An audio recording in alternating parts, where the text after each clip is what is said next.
You are now tuned in to Conscientization 101, an online magazine combining reflection, music, and action through independent media. In America, the capitalist system not only makes the people stupid, but keeps them arrogant in their stupidity. This stupidity in the country, this calculated stupidity, affects the African masses more because they read even less than the others. And they need to read more than the others. Our people suffer because they lack knowledge. At this stage of human development, one of the best ways to acquire knowledge indirectly is through reading. Yo, I'm reading this new book, man. Yo, this shit is so deep, yo. Shit got my mind thinking about a whole new other format, man. You know what I'm saying? Fuck a book, man. A book is fucking your head up, man. Yo, when's the last time you read anything, man? Never, motherfucker.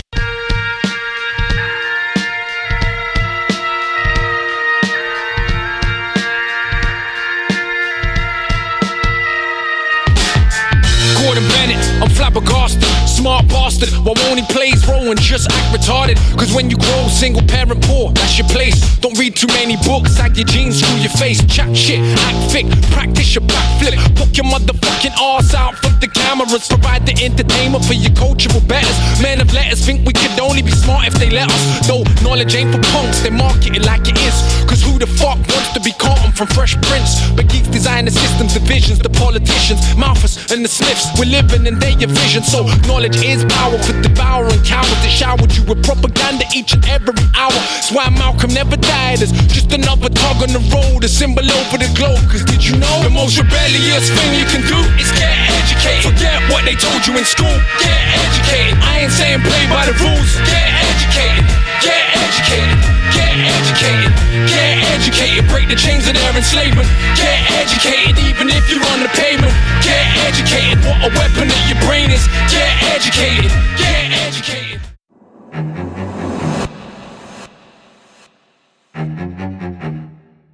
Are you recording now? Yeah, it looks like it's going. Okay. All right. You hear it? Yeah, I hear it. Yeah. All right, kind of sound like it's like a ghost or something going on, like something like that. But you know what? I wouldn't even worry about nobody trying to turn us off right now. You want to know why? Why? Because we're 100% independent. Yeah. All right, everybody. Welcome to the first show for Conscientization 101. I am Zara Sundiata, and I am the managing editor for Conscientization 101. And hello, I am James Stone, senior editor of Conscientization 101. And this is our launch podcast show for the online magazine Conscientization 101. Yeah. Well, yeah. So since this is our first show, let's start off by defining conscientization, and then we'll just go from there. So conscientization, the definition that's most appropriate for what that means is from Paulo Freire's book. He's the author of Pedagogy of the Oppressed. And his definition of conscientization is learning to perceive social, political, and economic contradictions and to take action against the oppressive elements of reality. Yeah, basically it's like praxis, okay? So it means taking theory, mixing that together with some action, and that's how you have some development. But it's all sorts of things that go into that are related, you know what I'm saying? And when you look at Conscientization 101 magazine, and when you look at it, you're gonna say, this is a very, very interesting website. This is something that I have never seen before. I'm like, yeah, sure not, because we worked on it for over 2.5 years. Shoot, you know what I'm talking about? So what we wanted to do, since you seeing this innovative online web magazine, is to provide a source of information that challenges the axioms of this anachronistic society for the sole purpose of changing one's material conditions. And when you look at the logo of Conscientization 101, you see the book, and you see the headphone, you see the music, and you see the theory. You see the action through independent media. So I could go on and on and on, but what we want you to do on this first opening podcast we want you to go say, look, we're going to spread this podcast far and wide because it's free. And also what we want you to do is go to the website and see for yourself. Yes. Reading is fundamental. Reading is fundamental. This is an online magazine. You know magazines got subscriptions. You know you want to keep us up and running now, don't you? Now, don't you? Yeah. Thank you. But we done wrote it all out. We could go on and on and on, but we not. We want to get into this show. I'm going to tell you one thing about this particular episode, this launch episode. We got a very special treat for y'all. We got the one, the only Immortal Technique. We got an interview we did with Immortal Technique. Zari, do you have anything else you want to add before we talk more about getting into this interview with Immortal Technique? Also, if you want to learn more about the site, we also have a detailed about page and a detailed page about the magazine structure and everything. We have everything there for you. Everything. So, without further ado, we will be presenting an interview that Zari and myself did with the one, the only Immortal Technique here in Houston, Texas, when he was at Fitzgerald's in 2011. It's Immortal Technique. I could go into what we gonna talk about, but you about to listen to it now. You about to listen to it. Then after you listen to it, you gonna tell it to your friends, and you say, "Oh, boy, them conscientization, boy, they know how to conscientize an interview. I love it. They do the hip hop, the hop, the hip. Oh yeah, shout out to Immortal Technique because February 19th is his birthday. This is gonna be launched February 18th. But guess what I'm saying? This is the show. We are here, Conscientization 101 Web Magazine. Tell a friend, cause we ain't going nowhere. No, we are not. So, without further ado, let's get into this interview.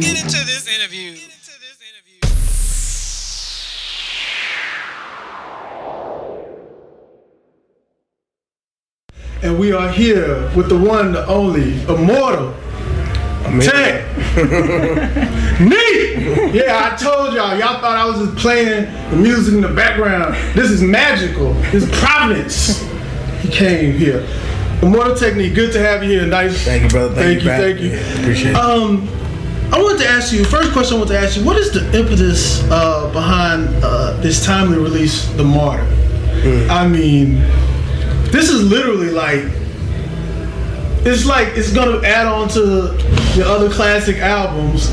And it basically, I was like, okay, does that mean the middle passage isn't coming? Or, what does this mean? And you said, burn this. And I did burn it. So can we still look forward to middle passage? And also, I was looking at an interview in preparation for the interview, but I think it was all hip hop. And you were talking about, you had not been to Australia. And you was hoping to possibly go to Australia. Yeah. And you was also saying about getting into this particular market, coming to the South. And I see it's been fulfilled. I'm glad you're here. And so just wanted to talk to you more about your venture down here in the South. And me and Zari always joke about, man, why can't Immortal Technique come here? We're going to have to go up north. But obviously not. So can you expand on that, please?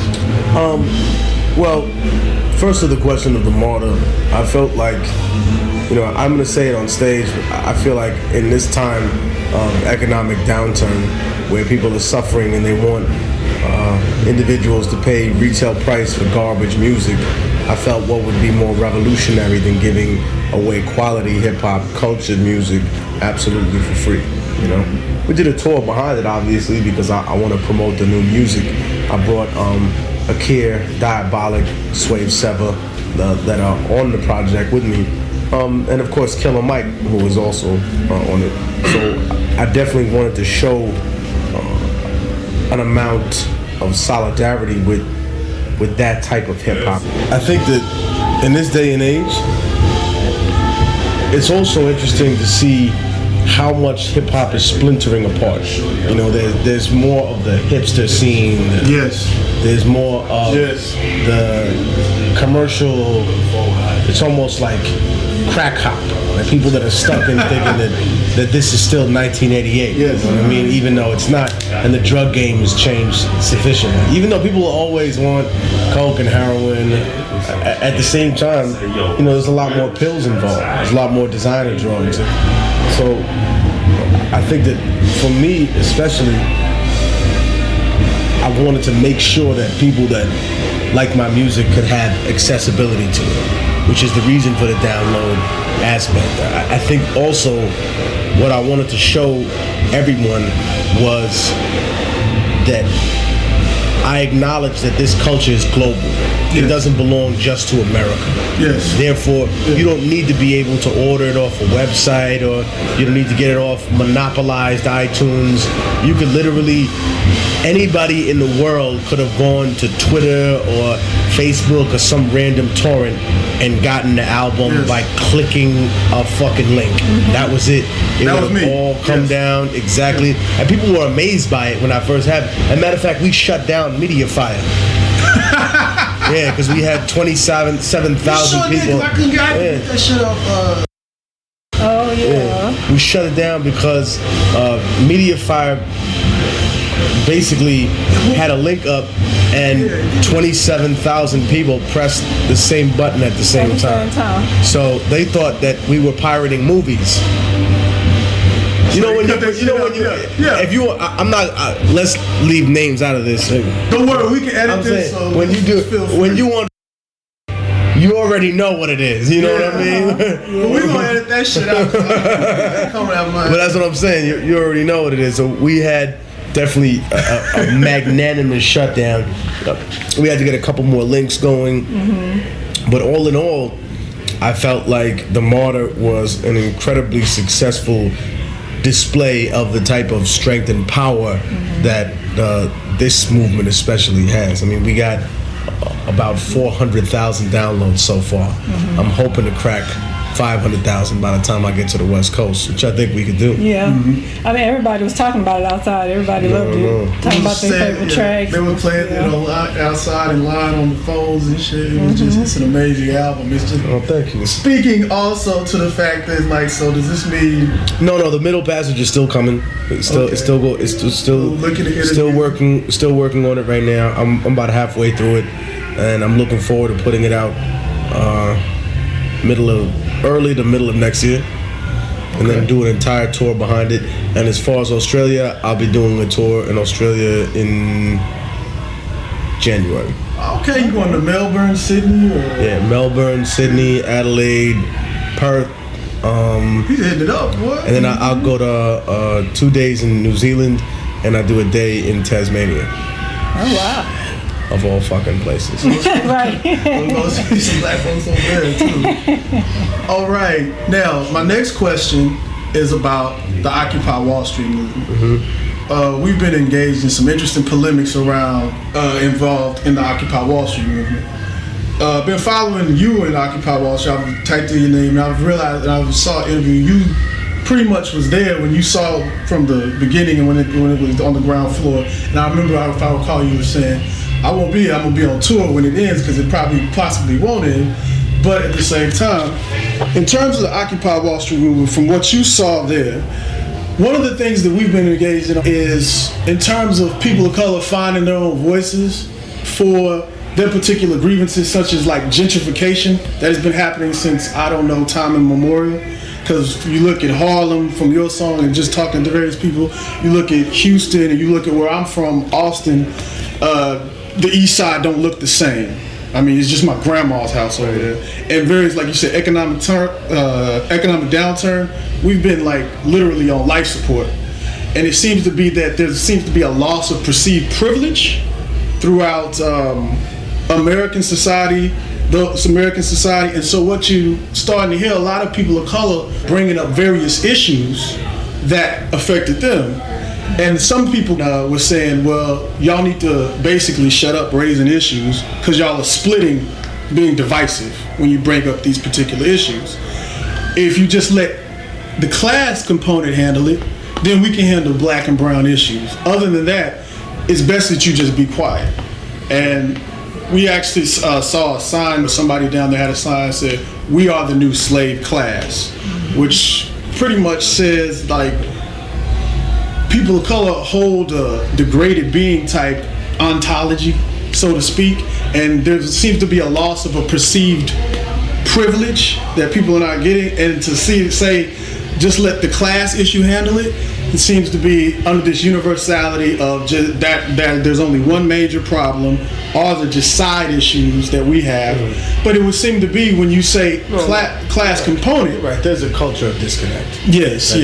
So I mean, I think you know away from away from the class issues. I mean, I think obviously when you look at it in a larger perspective, class does supersede race in the manner of oppression that people choose. Only because when you look at it historically, race really was something that was used as a means of justification later on during the slave trade. In the very beginning, I mean, the people who invented the slave trade knew the history of Europe. They knew the history of Africa. I mean, they couldn't have possibly believed that Africans were 3/5 of human beings, that they were a missing link between man and monkey. They just found those type of stories very convenient to tell so that it would affect an American populace, which was obviously, barbarously ignorant at that particular time, and really bought into it in themselves.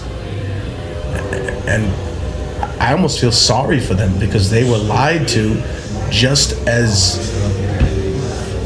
at some point I just feel sorry for them because they missed out on the cultural experience of connecting with those people, and instead did themselves a disservice, did this country a disservice, set us back, betrayed the legacy of democracy. And if that isn't dealt with by the Occupy movement at some point, then it's really going to look like a collection of white leftists and, white middle-of-the-line moderates that are that feel disenfranchised by a government and yet are ignoring some of the most disenfranchised people. I think there's a way to have that respectful dialogue without being overly critical of the movement, but I don't think that the movement can escape that criticism. I think it needs to face it head on. I think one of the things you said in Russia today, and feel free to use any explicit language you need to on this podcast, but I like how you said you got to do more than just say you're American and drop fall out of it. You know what? I like that line. But another thing that you also said was particular, you talked, I think it was Agent 500 in the Marcus Garvey. You said there's people out in this particular, there's Agent 800. I'm sorry, Agent 800.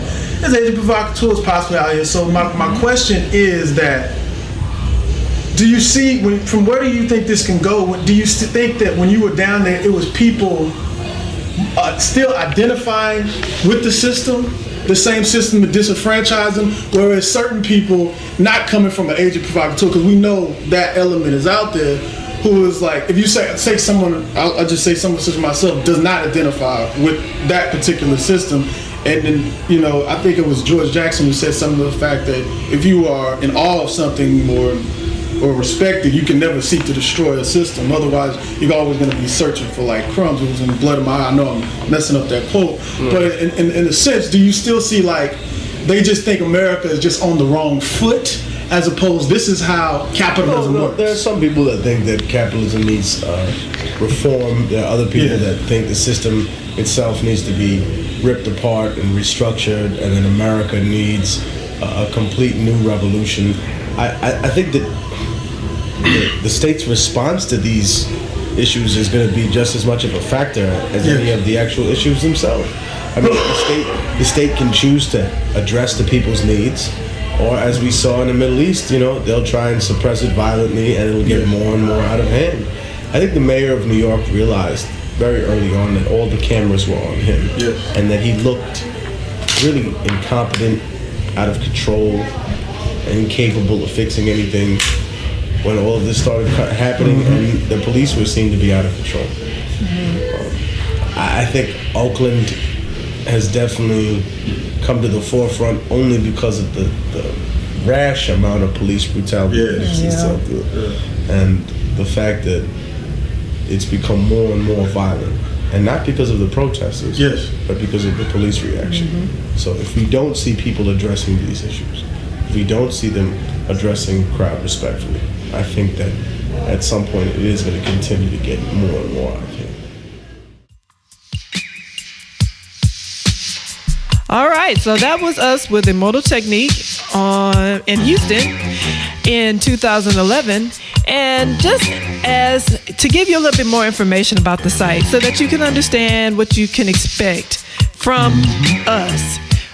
This site is not about news. News is not a constituent element of ours. Wait, hold up. I wanted to correct you there. What they can say is considered What is considered news. The issue chasing. Information. Yeah, all the things that people get bent out of shape about for 2 minutes, and then the next 2 minutes they're worried about something else frivolous. This is a website that emphasizes quality versus quantity. Okay, so we want to provide quality information that provides everybody with a basis to analyze the world, so that if you see something on the news, you have a solid foundation, an understanding of the superstructure, to where you can properly place, or at least even think about and try to formulate why certain things are happening. Exactly.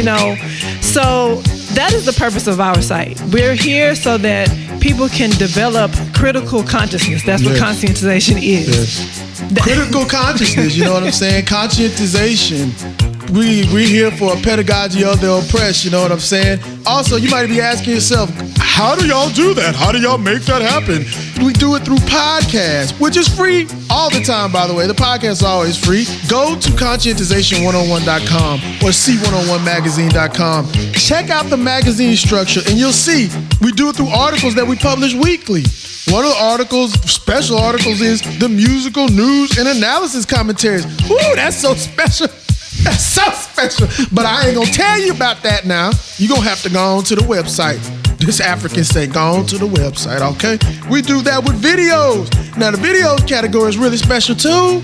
But you think I'm gone to the website? I can tell you, but I got a time. I might run this, but I gotta keep to a schedule, okay? So go on to the videos, and not only do we have the videos, we have what we call, what everybody should have, a library. Yeah, it's called a library, right? What else you think it was gonna be called? Really, it serves as the basis of what Zara was saying, as the basis of understanding, so you can analyze the world, so you can change it, so you can change those oppressive realities, and maybe one day you can rap like Mr. Immortal Technique. Maybe one day you will have a vision to understand that the third world is a part of all of the world and don't appear in some abyss. Yeah. You know what I'm saying? Go on to the website, and what you can do, like I said, we're online, web-based magazine. You'll be able to see the subscription benefits levels you can participate in. We got two. I'll just tell you right now, because I'm really happy. We came up with all this. I'll tell you right now, we got the Make It Plain. Ooh, where did I get that from? Make It Plain. Make it plain. Maybe you read some of these books in this library. You know what the brother said? Make it plain, brother. We got Make It Plain. It's synonymous with his name. It's Make It Plain for y'all. You know what I'm talking about? Then we got the Praxis. Ooh, just from the sound of that Praxis. I said Praxis was what? Conscientization. Ooh, this must be the creme de la creme. Oh, yes. Oh, this is a great membership level. Check that out on there. You know what I'm saying? This is Conscientization 101. Zara, do you have anything else you want to add before we get back into this phenomenal interview which took place with Mr. Immortal Technique? Yeah, I actually want to add that we're going to go into a song by Immortal Technique. And after that, we're going to go back into the interview where he's addressing state repression.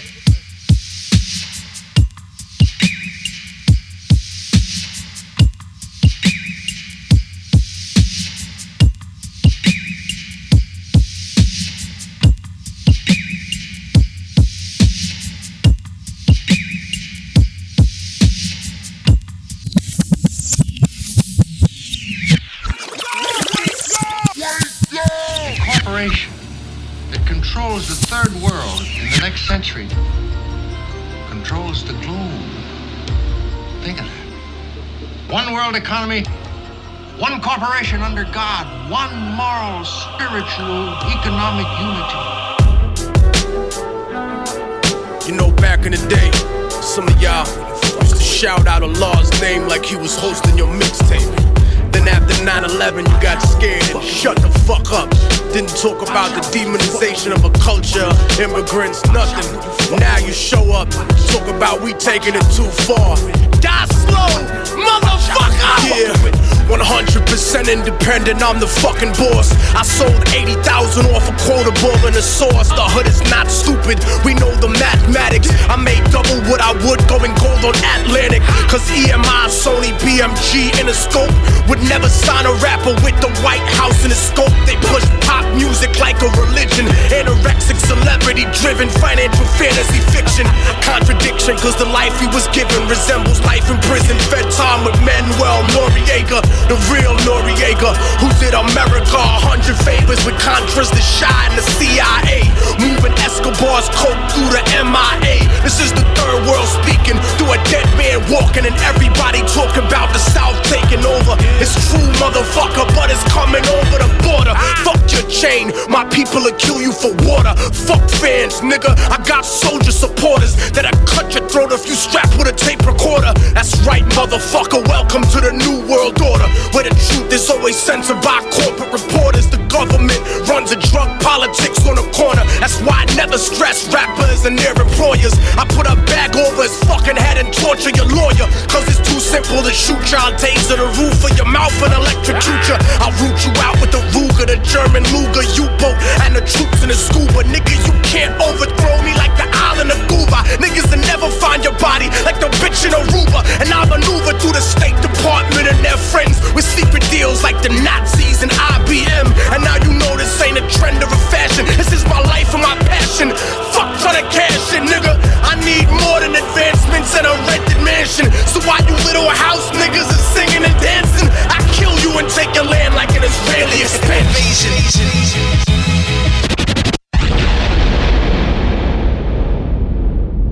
Do you think they're prepared for that? I mean, it seems amorphous, you know, like there's no goals. Like what is the intention? A lot of people just, like I was listening to a podcast called Against the Grain, and a lot of people, it was a person on there, she was talking about how we have our General Assembly just to talk about how we're going to get food out here. But that's just one place. What about all the people like here in Houston who don't have an Occupy movement really? They had a small one.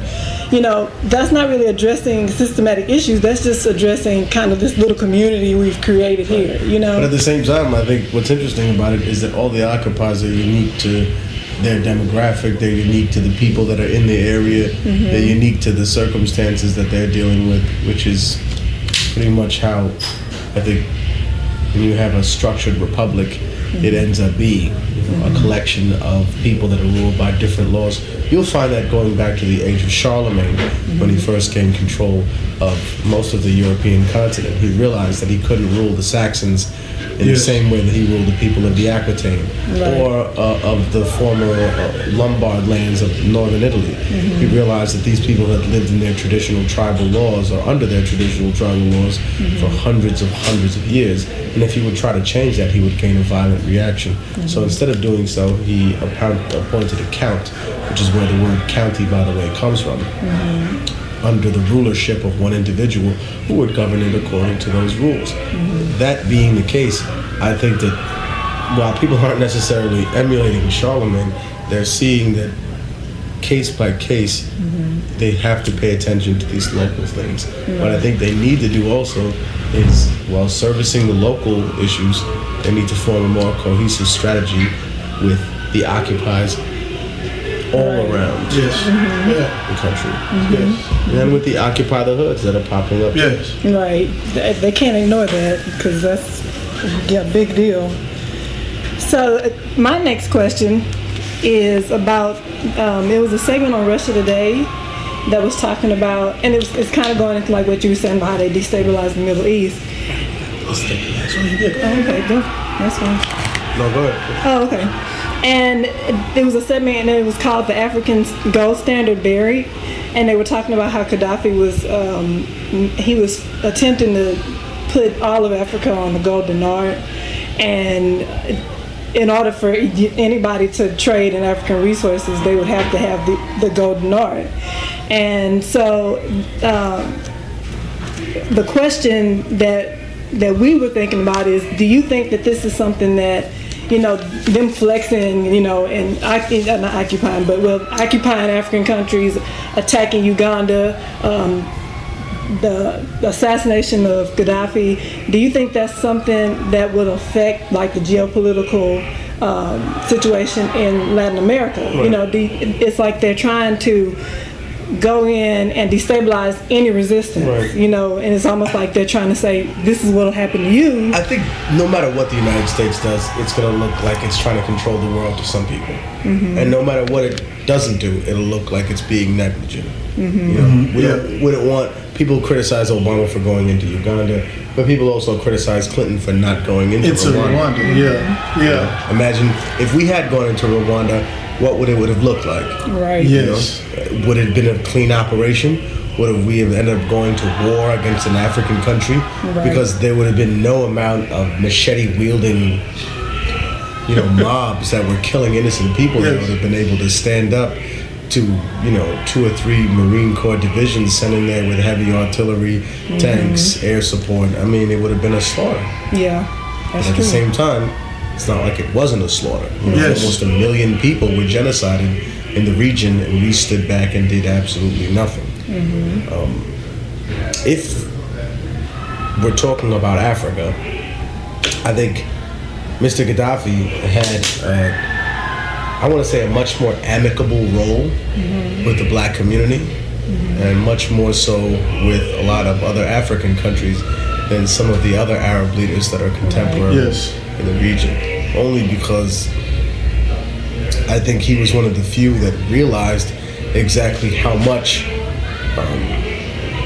the Arab world and the Middle East in general has as a result of Africa. And how really Africa was the breadbasket for the caliphate and the Islamic world in the same way that it helped to build the resources for the Roman Empire. Right. I think that anybody who has studied Islam will realize that without Africa, Islam would be relegated to where? To right, that small tiny peninsula. It had to expand, to a few other places. And honestly, probably without the resources of Africa, would not have reached as far as Afghanistan and parts of Iran. That would have been, or Pakistan, or any other regions to the east. You know, I think that it's similar to questioning what the Catholic Church would be without all of Latin America. Right. You would be what? A peninsula. That's true. A lot smaller of a peninsula. A lot smaller. But I think I'm going to use all this. This is good stuff. I think what the point I'm trying to make is that the one thing that's strange about Gaddafi is just Gaddafi. It's just a character. Yeah, he was a character. No one knows if that gold dinar story was true, if he was trying to embezzle money. Right. But is it outlandish to think that a leader of a major player in the oil world was looking to wash some of his money in the best way that it could ever been washed, in gold, and that made people nervous? Yes. Yeah. That's not a far-fetched story. Is it possible that people were trying to stop other African nations from seeking a gold standard? You're not going to see any of them stupid enough to try that now? That's right. That's right. So I think Gaddafi's death was a clear message saying, hey, it doesn't matter who's in the driver's seat, a white guy or a black guy. That's right. That's right. This car is going in the same direction. And if you try to stand in front of this car, we're going to run your knees over. Exactly. With no problems. Okay, in your song, Rich Man's World, you say activists, active bitch, get mad at me because of my tax-free charity, 80% of the staff and company and 20% to the homeless and hungry. They gotta pay the Fed Reserve, kick back to the banksters, haven't you learned? You also talked about this charade on August 16, 2010 on the Russia Today when the anchor asked you about your visit to Haiti, whereby you wanted to ensure that the aid you donated got to the people. This phenomenon was further exposed on Black Agenda Report in terms of like charades and charity in an article entitled 1 Year After Haitian Earthquake, Corporations Profit While People Suffer. It was posted on January 18, 2011, where it was reported that less than 10% of the $9 billion pledged by foreign donors has been delivered and not all that money has been spent. These Western institutional policies are a part of the same contradictions a disconnect, because these people who do donate are very people do want to see people do all right. People who give out of pocket, they see that and it's like, damn, people is suffering, but not aware of what particularly these charities are involved in, and so there's a disconnect there. So what do you think people should be aware of and actions they can take to challenge the institutional policies that are responsible for Haiti and other former colonies of the U.S. So they won't be susceptible to that type of exploitation in the first place? Because if a country was healthy, they don't have to sit back and take Monsantos and things of that nature. So I was just wondering. Well, it's interesting that Haiti was never a colony of the U.S. in the past. Yes. And it became a colony, or practically a colony, in very recent history. All during the era of colonial rule and during the annexation of everybody else's land, people still want to fuck with Haiti. They were scared to death of them. That's right. Because they showed the world that it was possible for a slave revolution to succeed, and also to find governance among themselves. I think that it also exemplified how race divided by shades could be put against one another. That's right. Yep. When I went to Haiti, I think from my experience, one of the only things that could potentially change the way things are done are for more people, whether they're famous, not famous, whether they're down with the struggle, not down with the struggle, to be able to experience what it's like to be out there. I know it's not cheap, but it's not as expensive as people would think it would be. You can volunteer. You can volunteer. If you plan your trip, tickets aren't that expensive. I would say something you want to invest in heavily is security, because it's crazy out there.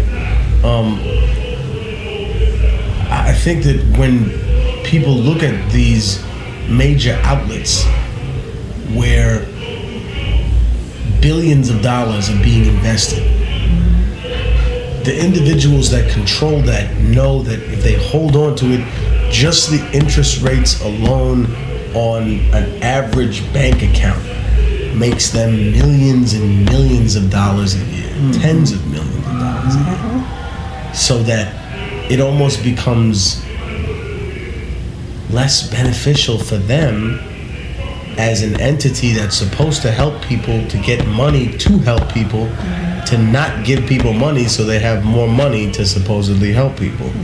But what's the point of having money to help people if your entire existence is built around not helping people because you don't want to give them money? Don't go into the business of taking money under the premise of helping people if you have no intention of giving them the money in the first place. The problem, I think, though, is that there are so many fears of corruption in Haiti, which is another reason, one of the only logical reasons that I think that they've given that made sense to me, which was, who are we going to give it to? We're going to give it to some guy, governor, or some corrupt entity. But I think at some point, if you literally went there and built houses with the money, if things were allocated for specific things, instead of them looking at it as a racket, as a way of saying, hey, let's tell them that these houses we're going to build for the Haitians cost $50,000, they really cost $5,000, we'll make mad money. But that's how people think, And I think unless that gets exposed, unless those people really have a light on them, that's not going to change. And it's up to the media, independent media, whoever, a rapper, it doesn't matter, to go down there and push that issue to the forefront. That's to make sure that people never forget what happened. And that it can happen again. And it might happen to you.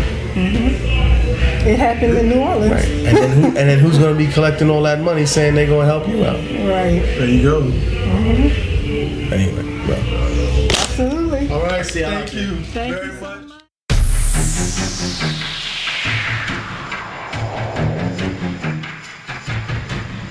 All right, that's the end of our first show for Conscientization 101. We want to thank Immortal Technique, and we want to thank you for tuning in. We also want to thank some of the people who were instrumental in pulling this site together. Very much so. First of all, we want to thank Susie at Radical Designs. Yes, Susie. She was very fundamental, to getting the design together. I mean, Susie is, she's there we go. This wouldn't have been possible without Susie. It wouldn't have been possible without Susie. Susie's like, man, I didn't know what I was getting myself into when I picked up that call 2 years ago. Yeah. Right. We want to thank Josh, who was very instrumental in helping get the site together as well. We want to thank Chino, who is our designer. Chino, you see those lovely designs? That was all done by that main man, Chino. Yes, and his magic fairy dust. Yes. Did you say magic fairy dust? What the hell's wrong with you? Anyway, but yeah, Chino instrumental. That boy, we could describe something and Chino knew exactly what it was. He had enough conscientization up off in his head. Get what I just said? Up off in his head to understand what we talking about. When we was talking about Nkrumah, he was like, oh yeah, man, me and Nkrumah go way back, dude. Totally, me and Nkrumah, yes. Continental unification. Nah, man, we need that Garvey thing. Pan-African, Africans all over the world. I got you, man. That's Chino. He knew what I was talking about. I was like, yeah, we're trying to do the Garvey thing. Oh yeah, red, black, and green. RBG? Got it. I'm Chino. I know what you're talking about. I got you, baby. For sure. For sure. That dude is like mega calm, dog. I'll be like, Chino, I need to do this. For sure, man. Don't worry about that, man. I got you. I mean, that dude will put you at ease. You'll be like, man, this shit's gonna launch. Are we gonna launch? Yeah, man, for sure. Don't worry about that, man. For sure. Anyway, shout out to Chino. Shout out to Brina, who gave us she drew Umi. I mean, the sticker that when you go on the site, you'll see Umi. And we also have a picture of Umi on Instagram, so you can go to our Instagram and see that. Go to the site and you will learn more about the Umi Quilombo sticker. Yes. We didn't talk about that much in the podcast. You want to know why? We want you to go to the web magazine itself. Go online. Umi Quilombo sticker drawn by Brina. Woo! Yes, she did a wonderful job on that sticker. And we want to thank everybody at Radical Designs. I mean, Susie was the project manager, but everybody had a hand in it, and we really appreciate everybody's work. We really appreciate Ramsey Kanan at PM Press for all of his willingness to give us information when we would send him emails. Ramsey, where can we get this done? Oh, you can get this done right away, same day. Yep, same day. I mean, we had met Ramsey doing work with another group. We had met him a while back, and he still remembered us. And we just had some certain questions that certain people couldn't answer. They didn't know. He would always get back to us. He made a lot of stuff happen in terms of just giving us that guidance. You know what I'm saying? Because we would have some questions we didn't know how it flowed, or merchandise here, or this, that, and the other, and this is, and like you said, this here business, that we doing here business. We building these independent institutions, you know what I'm talking about? So sometimes you need a little bit more guidance than, I'm gonna pray for you. I'm gonna pray for you, baby. Good luck with that. Good luck with that. He is with you in mind, heart, and spirit. But damn, how do I get some shit shipped? How do I get this made? How do I turn this into a business entity, a LLC? See, nations and people who need a pedagogy of the oppressed are not gonna make it on a hope and a prayer. You're gonna need some of that guidance, you know what I'm saying? So he was very good for that. So we like to thank Ramsey for that as well. Mm-hmm. And we just want to also thank everybody who's inspired the site. I mean, the list is very long, but the site is an amalgamation of a lot of influence from several different, independent media sites and artists and everything. I'm not gonna say anyway. Y'all obviously we've been highly influenced by Immortal Technique. I can't even put it together in English. You know what I'm saying? And maybe if I had my indigenous African tongue, I could say it a lot more eloquent than in English. You know what I'm saying? Ha ha ha! Colonization, right? But if you look at our books, if you look at the videos, you look at the artists, you can tell who we've been influenced by. And time will not permit me to name everyone right now. Just go to the website. Yeah, you'll see on the website. Go to conscientization101.com, see 101 magazine. You'll see who influenced this. And the thing about it is, this is a dynamic website. Matter is always in motion. Dialectics is real. You know what I'm saying? And what I mean to say by that is, the further inspiration for conscientization is still to come. It's never finished. So those that inspire us, there's gonna be more that inspire us. We hope we're inspiring you. You know what I'm talking about? Yeah, like Aikwe Amar says, his book, The Beautiful Ones Are Not Yet Born, you know. Okay, we want to just mention that the launch show features music from Immortal Technique. You know, it was that track, Hollywood Drive-By, that hidden track on the Hollywood Drive-By. We thought that song represented 100% independent. Hey, that's the sentiment, baby. Immortal Technique. Be sure to visit us, like we've been telling y'all, at conscientization101.com. That's conscientization101.com, or just c101magazine.com. Check out the subscription benefits page. Like we said, you can make it plain or you can get on that praxis, baby, and learn more about our magazine. You know what I'm saying? We want to emphasize, like we just said, 100% independent. Okay, independent media. We took praxis and created this here, okay? And we live and die by your support, not grants. Not because we sell certain things and stuff like that and we controlled by other people. Also, check us out on Twitter at Conscien1. That's CONSCIEN1. And on Instagram at C101 Editors. And Facebook at Conscientization101. That's CONSCIENTIZATION101. Again, thank you. And what we want you to do is to subscribe today. Go on to C101 Magazine, Conscientization 101 Magazine, and subscribe today.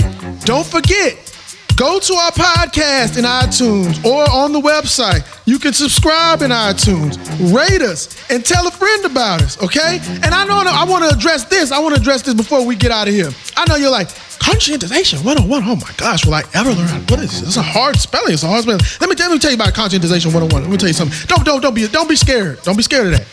Okay? I know I spell it easy. Don't be scared, because once you learn Conscientization 101, when you experience the world and go through this world and people try to run the little thing on you, and you're going to say, baby, that's Conscientization 101. So when they tell you, they say, oh, look at what's happening in Africa now, you're going to say, baby, that might be due to the fact of the Berlin Conference, 1884-85, when the Europeans split up them borders, made them artificial borders to suit their needs for colonial expansion. I know that. Everybody know that. That's Conscientization 101. Do you understand what I'm saying to you? All right. Thank you very much. Conscientization 101. What are the challenges and prospects of a Pan-African Renaissance? I'll talk about challenges and I'll talk about, the prospects, side by side. The main challenge, I think, is neo-colonialism. The new colonialism. White power in a black face. That's what neo-colonialism is now. White power in a black face. Obama, that's a picture, a classic picture of neo-colonialism. Yeah. Goodluck Jonathan in Nigeria, classic picture of neo-colonialism. Yeah. And the vast majority of the African leaders on the continent, the vast majority of them, those are classic pictures of neo-colonialism. Because what they support is still imperialist institutions, agendas, but they have a black face.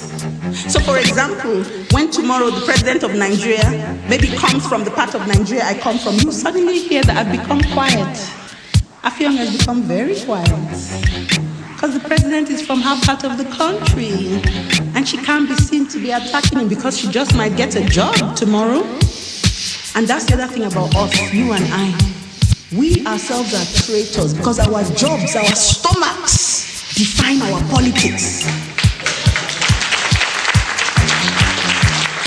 So we have to begin to rebuild independent institutions.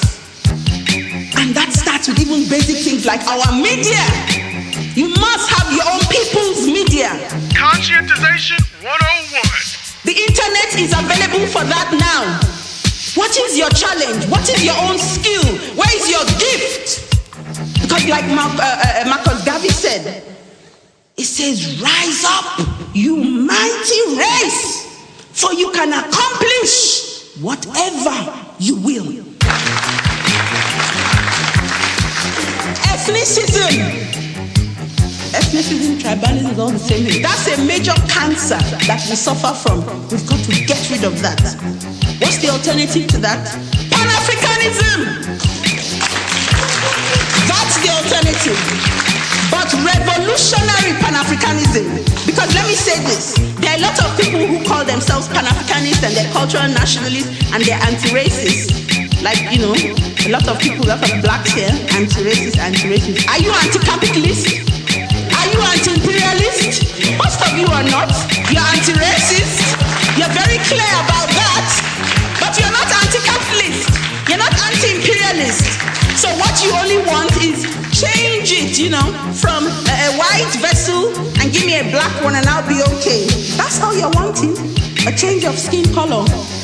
You don't want to change the system that produces your oppression.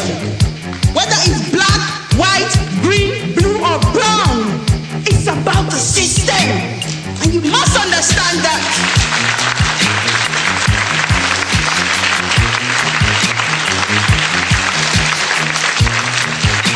And don't be fooled when you see a black person holding up the system. He's even more dangerous than a white person. At the same time, I'm very clear also about white supremacy. And I make no apologies about that. That is the major cancer in the world today, white supremacy. We have to be clear also about that. But you also have to know that there are a lot of black people who facilitate and, you know, support the entry of white supremacy. And of course, the solution to white supremacy is not black supremacy. Better be clear about that too. It's person supremacy, people supremacy.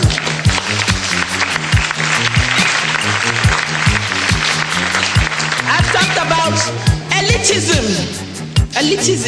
A lot of us, you know, we see ourselves, we're the leaders, you know, we're the elites, we are more educated than our not so educated ones. So we will go and liberate the mass. See, that's the difference between a lot of African leaders and somebody like Fidel Castro. Because it's make sure that the vast majority of Cubans are conscious. So if you go to war with Cuba, each Cuban knows and understands what's happening. But if you talk to war with any African country, half of them, if I be like, what happened in Libya? They'll you know, welcome the oppressor. Because we don't have consciousness of our struggle. Our leaders just keep things to themselves and, you know, monopolize everything. So we have to learn to build and to organize with critical